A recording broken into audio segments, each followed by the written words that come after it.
Welcome everyone, Bill Dow here. Super excited about this video. In this video, we're going to talk about why is it so important for project managers to fill in templates, to fill in processes, especially when they're busy.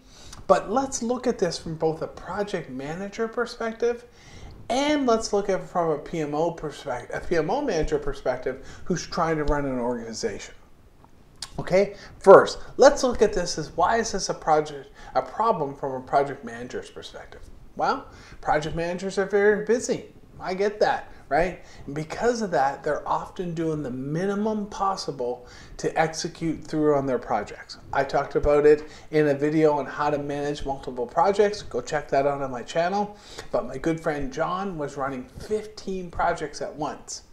Now, do you think John was actually doing all the rigor and all the standards around projects when he's running 15? No, he was running the minimum and doing the minimum possible. That's all he could possibly do across 15 projects.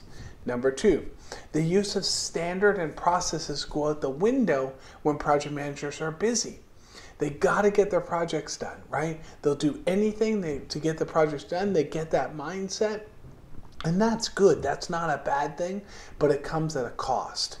If you just do things your way and you have your project schedules and your risk and issue logs and they don't match up, they don't resonate, they don't connect with other people or can't pull it into like a Power BI type of thing, that's a huge problem. Number three, PMO templates and processes are deemed in many cases as overhead and they're not providing the value to the project managers, and therefore we have no time for these PMO processes. These are my projects, I will run them my way, and that's a huge problem, right? Very narrow-minded for a project manager, just think deep and not wide, but I get it, it happens, and it's a scenario that we got to deal with. But why is that? Why are we in this situation? Well, project managers don't perceive the value of creating these templates or following these processes. They have been managing projects for many years. They've been very successful. I've done this without these processes and templates before. I can do it again. Don't get in the way of me executing my projects. I hear it all the time. PMO managers are forcing the templates and processes and think that if project managers just fill them in, they'll have successful projects. That's wrong as well, right? Hey, just fill in these templates, fill in these processes, do this, and your project will be 100% successful. That's never going to happen. Do you agree? If you like these videos, you like these topic areas, please like and subscribe to the video, hit the bell button, but let's keep going because I think it's really important. But before we do, I have a question for you.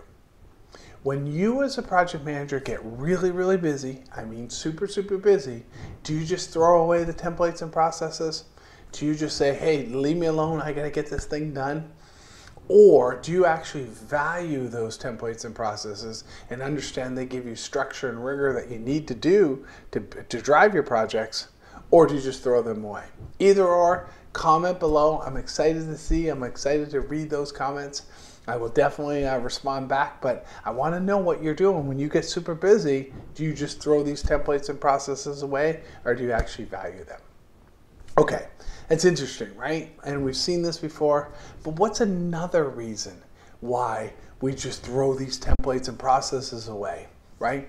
Well, in a lot of cases, and we've talked about this earlier, and we've seen this and talked about this in the managing multiple projects video, project managers are getting assigned unrealistic number of projects. There's just far too many projects on their plates. We talked about John earlier. John had 15 projects assigned to them. How can John possibly do the rigor, the templates, the processes that he needs to do across 15 projects? It's never going to happen. We talked that 3 to 4 ratio worked for John, works for me. I've done it for years. And again, it's because when PMO managers or functional managers assign multiple projects to project managers, there's just no possible way they can do that. So how do we get out of this mess, right? How do we get the project managers to use the tools and the processes and get the value? Well, first, this is where I want to flip it to the PMO managers. This is where I want to flip to the functional managers of project managers. First, PMO managers must stress the value of the templates and the processes for the PMO as a whole. What is the value that project managers get by doing these templates and processes? And it's going to come down to the why. Why is this valuable? What's in it for the project manager? What do they get when they fill these templates and processes in, and how does it help them run their projects? PMO managers need to reflect on the templates that are mandatory and what must be done per project. So that's another thing that we're going to kind of flip that value is when a PMO or a functional manager says these are mandatory and these are nice to have, that's going to also change the dynamics that project managers just can't throw away. Right? We need project schedules. We need SharePoint sites or common repositories. We need risk logs, right? What are some of the optional ones?